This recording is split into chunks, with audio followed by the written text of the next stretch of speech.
Hello everyone, welcome back to my channel Pavan eco world. Students, हम कर रहे हैं chapter number 2 micro economics part number 2।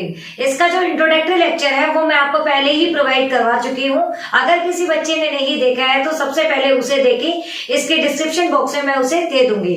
So start करते हैं बिना देरी से। आज का हमारा concept that is what is economic problem, कि इकोनॉमिक प्रॉब्लम क्या होती है। इकोनॉमिक प्रॉब्लम की अगर मैं बात करूं तो एक तरीके से economic problem problem of choice.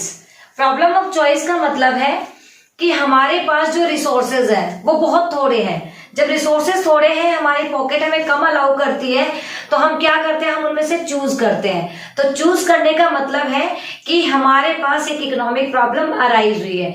In short अगर मैं आपको एक एग्जांपल के थ्रू समझाऊं तो आप इसे अच्छे से समझ पाएंगे।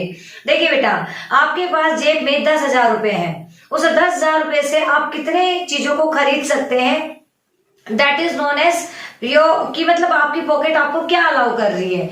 अब अगर मैं बात करूं, उस 10,000 में आप 10 चीजें खरीद पा रहे हैं, तो क्या हमारी इकोनॉमी में 10 चीजें ही हैं? नहीं, इकोनॉमी में तो 10 से बहुत सारी ज्यादा चीजें हैं।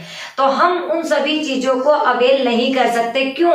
क्योंकि रिसोर्सेज थोड़े हैं। उसी तरीके से इकोनॉमी में जो रिसोर्स बने हैं, जिन चीजों को हम यूज करते हैं, वो इतनी नहीं है कि जिनको हम पूरी को हम ही यूज कर ले। तो जिस तरीके से पूरी चीज को हम यूज नहीं कर सकते, सभी चीजें हमारे लिए नहीं बनी है, उसी तरीके से जो इकोनॉमिक प्रॉब्लम है वो अराइज होती है। सभी को अलग अलग तरीकों से प्रॉब्लम जो है वो फेस करनी पड़ती है। किसी को किसी चीज की जरूरत होती है, किसी को किसी चीज की जरूरत होती है। तो बेसिकली इकोनॉमिक प्रॉब्लम क्या है? इकोनॉमिक प्रॉब्लम है प्रॉब्लम ऑफ चॉइस। जहां आपको हर चीज चूज करनी पड़े, ऐसी प्रॉब्लम को हम इकोनॉमिक प्रॉब्लम बोलते हैं। क्वेश्चन अराइज होता है, what cause of economic problem. Economic problem भाई आई क्यों? इकोनॉमिक प्रॉब्लम की आने का एक छोटा सा रीजन है unlimited wants, limited resources and alternative uses. बात कर लेते हैं हम अनलिमिटेड वांट्स की।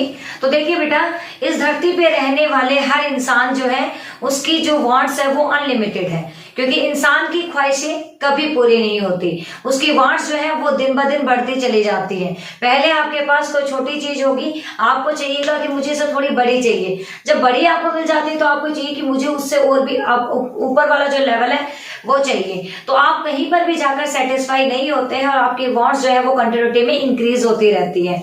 हम इसे ही बोलते हैं अनलिमिटेड वांट्स। इस दुनिया में रहने वाला हर पर्टिकुलर इंसान, चाहे वो अमीर है वो गरीब है, उसकी वांट्स जो है वो कंटिन्यूटी में इंक्रीज होती है। टाटा, बिरला, अंबानी जैसे लोग भी कभी नहीं चाहेंगे कि अब हम अपने बिजनेस को आगे ना बढ़ाएं। वो चाहेंगे कि हमारा बिजनेस जो है वो बहुत ज्यादा ग्रोथ करे। क्यों? क्योंकि उनकी वांट्स अनलिमिटेड है। तो इकोनॉमिक प्रॉब्लम अराइज होने का जो सबसे बेसिक सा रीजन है दैट इज अनलिमिटेड वांट्स। अगर हमारी वांट्स जो है वो लिमिटेड होती तो किसी को कोई प्रॉब्लम ही नहीं होती, कोई इकोनॉमिक प्रॉब्लम नहीं होती। इकोनॉमिक प्रॉब्लम अराइज हुई तब इकोनॉमिक्स आया, इकोनॉमिक प्रॉब्लम अराइज हुई तब इकोनॉमिक्स आया। इकोनॉमिक्स आपको पढ़ना पड़ रहा है, मुझे पढ़ाना पड़ रहा है। क्यों? Because of unlimited wants. हमारी वांट्स कैसी है? अनलिमिटेड है। अनलिमिटेड वांट्स होने की वजह से, लिमिटेड रिसोर्सेज होने की वजह से, रिसोर्सेज के कम होने की वजह से हमें उनके अल्टरनेटिव यूजेस देखने पड़ते हैं। जब हम उन चीजों के अल्टरनेटिव यूजेस देखते हैं तब हमें पता चलता है कि अब तो भाई हमें चूज करना पड़ेगा। फॉर एग्जाम्पल, इलेक्ट्रिसिटी के prices day by day increase हो रहे हैं। हमारी जो सैलरी है वो एज इट इज है, कोई सैलरी में प्रमोशन नहीं हुआ है। तो हम क्या करेंगे? मेरे मान लेते हैं कि फॉर एग्जांपल मेरे 10,000 सैलरी है, उस 10,000 में मैं आज भी इलेक्ट्रिसिटी बिल भर रही हूँ, और जब इन्फ्लेशन आ जाएगा, उसकी महंगाई आ जाएगी, तब भी मैं इलेक्ट्रिसिटी बिल भरूंगी। तो क्या मैं उतना ही इलेक्ट्रिसिटी यूज करूंगी जितनी पहले मेरी सैलरी थी और उसके अकॉर्डिंग जो डिमांड हो रही थी इलेक्ट्रिसिटी की, या फिर आज जो प्राइसेस इंक्रीज हो रहे हैं सैलरी एज इट इज है? नहीं, बिल्कुल नहीं। मैं उस चीज में इलेक्ट्रिसिटी को ज्यादा यूज करूंगी जिसकी नीड मुझे ज्यादा है। फॉर एग्जांपल, गर्मियों का टाइम है तो मैं एसी का, फ्रिज का, मतलब इन चीजों का यूज करूंगी। अगर सर्दियों का ज्यादा है तो मैं हीटर वगैरह का यूज करूंगी, या फिर रूम जो एसी वगैरह होते हैं इन सभी चीजों का यूज होगा। बेसिकली अगर मैं बात करूं, इंसान जो है जब उसके सामने कोई प्रॉब्लम अराइज होती है तो सबसे पहले वो उस चीज को अवेल करता है जो उसके बहुत ज्यादा नीड की है। इसे हम बोलते हैं अल्टरनेटिव यूजेस, क्योंकि जो चीज एक होती है उसके 50 यूज होते हैं। इलेक्ट्रिसिटी जो है उसके यूज बहुत सारे हैं, एसी, फ्रीज, उसके बाद अगर मैं बात करूं ओवन आ जाता है, आपके जो हेयर ड्रायर है, मतलब बहुत सारी चीजें हैं, जैसे सेल फोन हो गया, लैपटॉप, सब में किसकी जरूरत होती है, आपको इलेक्ट्रिसिटी की जरूरत होती है। टाइम के साथ अगर इलेक्ट्रिसिटी के प्राइसेस बढ़ेंगे तो आपको इनमें से एक दो को क्या करना पड़ेगा, इनके खर्चे को कम करना पड़ेगा, तो आप दूसरी की तरफ शिफ्ट होंगे। तो इसे बोलते हैं अल्टरनेटिव यूजेस, मतलब एक चीज के बहुत सारे यूज होना। अब बात कर लेते हैं हम हमारे इसके कंक्लूजन की। इकोनॉमिक प्रॉब्लम क्या होती है, प्रॉब्लम ऑफ चॉइस। जब आपके सामने चुनने की समस्या आ जाए तो आप क्या बोलोगे, that is economic problem. Number 2, economic problem के आने के रीजन क्या है, unlimited wants, limited resources and alternative uses. उन रिसोर्सेस के अल्टरनेट यूज होना, इसकी वजह से इकोनॉमिक प्रॉब्लम अराइज हुई और इसी की वजह से इकोनॉमिक्स भी हमारे सामने है। चलते हैं नेक्स्ट कंसेप्ट पे, that is central problems of an economy. एक इकोनॉमी की सेंट्रल प्रॉब्लम्स क्या है, इंडिया जैसे मिक्स इकोनॉमी या फिर जिसको हम बोल सकते हैं डेवलप इकोनॉमी, पाकिस्तान जैसी बैकवर्ड इकोनॉमी या अमेरिका जैसे स्ट्रॉन्ग इकोनॉमी, किसी भी टाइप की इकोनॉमी हो, सभी इकोनॉमी की कुछ सेंट्रल प्रॉब्लम्स होती है। कौन कौन सी, what to produce, how to produce, for whom to produce, क्या प्रोडक्शन करें, कैसे प्रोडक्शन करें और किन लोगों के लिए प्रोडक्शन करें, ये हर देश को सोचना पड़ता है। क्योंकि अगर ये प्रॉब्लम जो है वो सभी की सेम है तो इनके सोल्यूशन जो है वो भी कैसे होंगे, सेम होंगे, बट नहीं, डिफरेंट डिफरेंट इकोनॉमी में इनके सोल्यूशन अलग अलग होते हैं। अगर कोई मिक्स इकोनॉमी है तो इन प्रॉब्लम का सोल्यूशन वो अलग तरीके से देखेंगे। अगर कोई सोशलिस्ट पैटर्न की इकोनॉमी है, कंट्रोल्ड इकोनॉमी है, तो इसमें उसके प्रॉब्लम के सोल्यूशन आपको अलग मिलेंगे, और अगर कोई फ्री इकोनॉमी है तो इसमें सोल्यूशन अलग मिलेंगे। बात करते हैं कि व्हाट टू प्रोड्यूस होता क्या है। तो देखिए बेटा, जो सबसे पहली सेंट्रल प्रॉब्लम है that is what to produce, production किन चीजों का किया जाए, फॉर एग्जांपल कंज्यूमर गुड्स का करें या प्रोड्यूसर गुड्स का करें। अगली बात, कितनी क्वांटिटी में किया जाए। सबसे पहली बात आपको क्या बताई गई कि व्हाट टू प्रोड्यूस में एक प्रॉब्लम अराइज होती है कि प्रोडक्शन किन चीजों का करें, कंज्यूमर गुड्स का करें या प्रोड्यूसर गुड्स का। डिसाइड कर लिया कि कंज्यूमर गुड्स का करना है। अगली प्रॉब्लम क्या अराइज होगी कि भाई प्रोडक्शन कितने अमाउंट में करें, क्वांटिटी क्या रखी जाए। तो इस प्रॉब्लम के अंदर ये दो प्रॉब्लम अराइज होती है, किन चीजों का प्रोडक्शन हो और कितनी क्वांटिटी के अंदर हो। अगली जो प्रॉब्लम है that is how to produce, कि प्रोडक्शन जो है वो कैसे किया जाए। प्रोडक्शन करने के लिए दो चीजें यूज होती है, कौन कौन सी, लेबर इंटेंसिव और साथ में लेबर इंटेंसिव और दूसरी तरफ हमारी लेबर इंटेंसिव। जब हम सामान बनाते हैं तो हमारे सामने दो तरीके होते हैं, या तो हम उसे मैनमेड बनवाएं या फिर हम उसे मशीनों से बनवाएं। तो हर इकोनॉमी के सामने एक बहुत बड़ी प्रॉब्लम अराइज हो जाती है कि हम जो भी सामान, जो भी प्रोडक्शन कैपेसिटी को इंक्रीज करना है तो उसकी हेल्प किसके लिए, या हम लेबर से करवाएं या मशीनों से करवाएं। देन थर्ड प्रॉब्लम आती है for whom to produce, production जो है वो रिचर सेक्शन के लिए हो या पुअर सेक्शन के लिए हो या सबके लिए हो, ये भी एक बहुत बड़ी समस्या है। अब बात कर लेते हैं इन प्रॉब्लम का सॉल्यूशन कैसे ढूंढा जाता है डिफरेंट डिफरेंट इकोनॉमीज के अंदर। तो देखिए व्हाट टू प्रोड्यूस जो है कि प्रोडक्शन कैसे किया जाए, उसमें हमें तीन इकोनॉमी मैंने आपको बताई, कौन कौन से तीन इकोनॉमी। सबसे पहले हम बात कर लेते हैं मार्केट इकोनॉमी, दूसरी इकोनॉमी कौन सी है, सेंटर प्लान्ड इकोनॉमी, और तीसरी इकोनॉमी कौन सी है, मिक्स इकोनॉमी।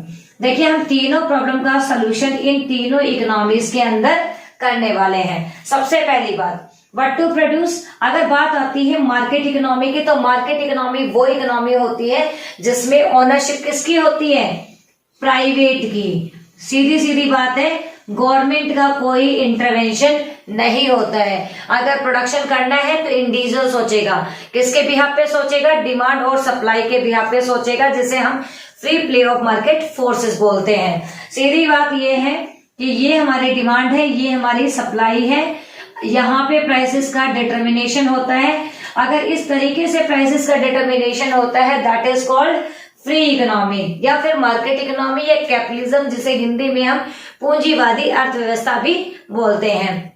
देखिए इस इकोनॉमी में सबसे बड़ी प्रॉब्लम आती है कि प्रोडक्शन किन चीजों का किया जाए। तो प्रोडक्शन यहाँ पे जो प्रॉफिट देने वाली चीजें हैं उनका होगा।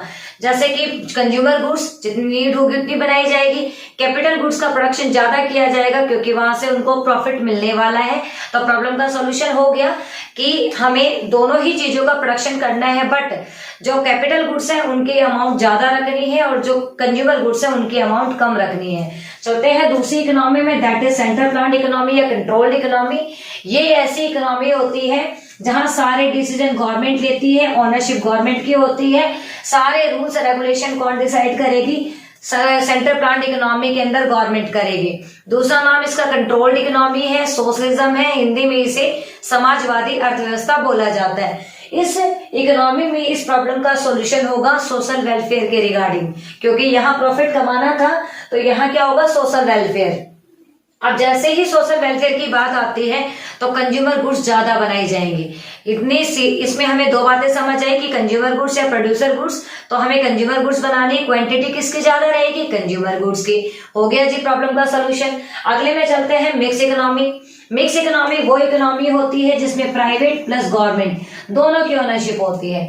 बहुत सारी चीजें जो होती है वो प्राइवेट इंडिविजुअल ऑन करता है और बहुत सारी चीजों को गवर्नमेंट भी ऑन करती है, बट इसके सामने भी वही सेम प्रॉब्लम कि प्रोडक्शन किन चीजों का किया जाए और भाई कितने अमाउंट में किया जाए। तो मिक्स इकोनॉमी है, दोनों चीजों का प्रोडक्शन करेगी और इस हिसाब से करेगी कि सोशल वेलफेयर भी बढ़े और प्रॉफिट भी ज्यादा हो जाए।